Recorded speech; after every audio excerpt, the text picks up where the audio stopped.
when you produce some really cool micro RC cars like these, this one's like a little monster truck crawler. This one's a little four-wheel drive where you can slide it, you can put rubber tyres on and race it. When you produce two really decent, small, relatively well-priced RC cars, and they get really popular, is it a sensible thing to then go all in on a brushless 1/10 scale? Well, that's what they've done, and I say they because I can't remember how that's pronounced, but they've gone straight in with a brushless. This one's the buggy version. There's 3 other versions. There's a rally car, there's like an off-road buggy that looks like something else, and there's like a truggy that also looks like something else. So let's find out if it's a wise move to go from small and affordable to not so small and a little bit more expensive. This one's called the Land Aviator, someone who flies but on land. Anyway, there's some details there of what's inside. The good news is it's brushless. We like brushless in 2025. Some instructions, looks like some stickers there, wheel wrench. They look like some little, I can't remember what you call them, like buttons, inserts for the hinge pins. Oh, it's actually a bit bigger than I thought. Hey, that's what she said. I thought it was going to be one of them 1/10 scales that's actually 1/12, but I think that is actually a decent size. It's very square looking. It's also quite oil shocks as well. Brushless and oil shocks, good start. This one is $229. Oh, I just had a message. I feel I'm getting the world's first 4 units of this tomorrow. Do you want to try it? What is it? Oh, it's a WO Toys. No, thank you. No, thanks. Looks cool, but not something I'm interested in. That's from the same place that sent me this. Don't be afraid to say no. Spoiler, Dumbo radio as well. Decent radio. Oil shocks, brushless. Very thick rear spoiler. Nice plush tyres. This could be good. Right, let's get that spoiler on. Let's get the stickers out. Has this got a clear film over it? It has. Make sure you peel this off before you put any stickers on. Nice and shiny. I got distracted, didn't I? I was talking about price. This is the cheapest one out of 4. I think the most expensive, I think it was $279. This is $229. So for us in the UK, that's about £170. Now, £170, 4-wheel drive, brushless, like ready to run. Obviously, it doesn't come with a battery. In the 1/10 range, there's probably 1 or 2 others for that price. I recently had the FTX Vantage brushless, which is a little bit more expensive than this, but it is 1/10. It is a 4-wheel drive buggy, and it's really good. It's just a good, solid 4-wheel drive buggy. It wasn't a basher, it wasn't anything like that. It was just good. This one, very similar, as you'll see in a minute, fully adjustable. We've got some carbon on this as well. It says it'll do 70+ kilometers an hour, which I think is 40-something mile an hour. For once, we've got decent body pins that you can take out really easily. So underneath we've got a 3,800 kV brushless motor. That is Surpass Hobby or Surpass Hobby. I've had a lot of these motors in the past, no issues with them. That is a 60 amp Hobby Wing brushless ESC. There's your receiver, that is the gyro one. It's got P6F and then G in brackets. G means gyro, so this thing has got a gyro. It's also got a metal geared servo, standard size, so nice size servo, 10 kilogram. That should be plenty for this. Relatively small battery tray. The gearbox section, or this back section, it sits forward.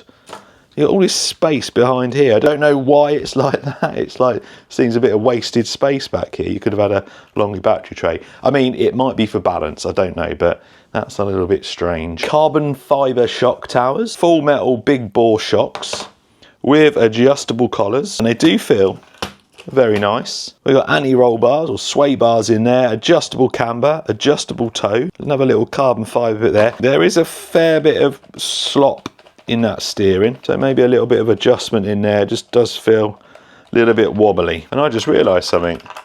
It's got a centre diff. How about that? Didn't realise it had a centre diff.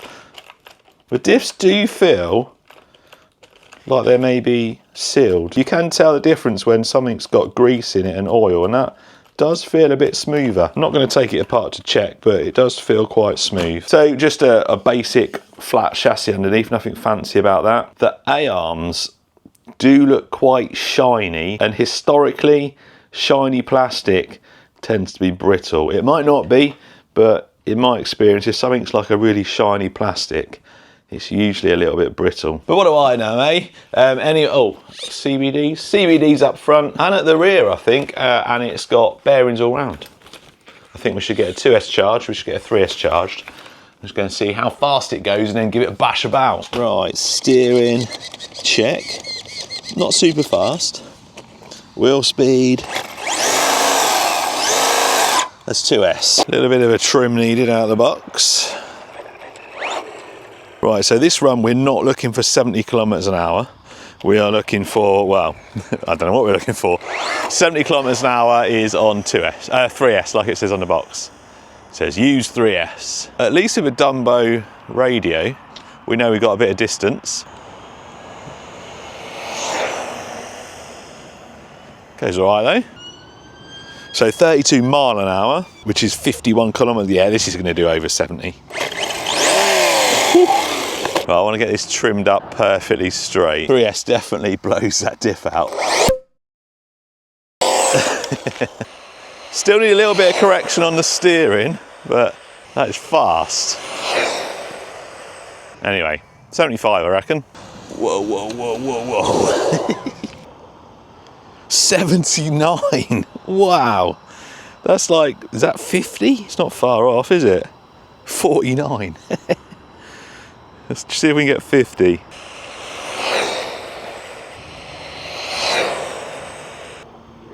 Oh, not quite. Right, back to a 2-cell battery. Like I said, it doesn't come with a battery.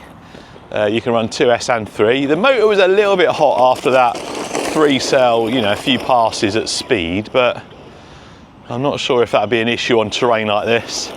But, wow, what was that, 30, was it 35 mile an hour? I can't remember, but that is probably a decent speed for this sort of terrain, as you can see, even on the long grass. Churns through that really well, actually. Wow, that is quite long grass. Those tyres, plenty of grip for it. Yeah, perfect. Gyro helps you slide it around nice and controlled. This is two-handed. One-handed is usually when you get the low down shots that I'll show you. That does handle nice. Let's slide it around this corner. Yeah, a little bit of understeer, but came in a bit hot. I'll tell you what, 2-cell, it's it, I think. 2-cell's it. I will stick a 3 in a minute, but I think what I'll do is we'll go and find a few jumps. Let's run this battery down, get a 3S in it, and I'll go and find maybe a few little jumps, see how balanced it is.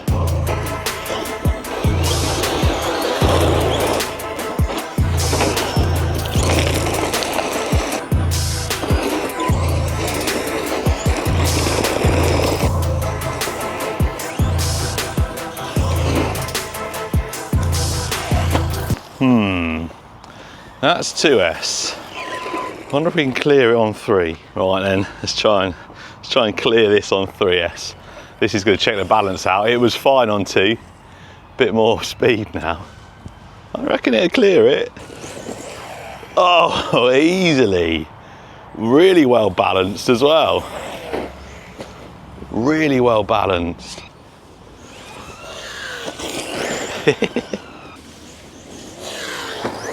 Beautiful.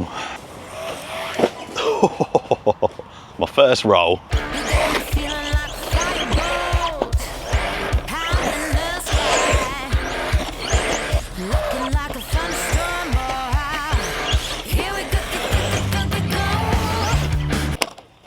Oh, first wing hit, gone. Oof. That was a proper snap. That's what I think the shiny arms would do as well, but we're not properly crashed yet though. Yet.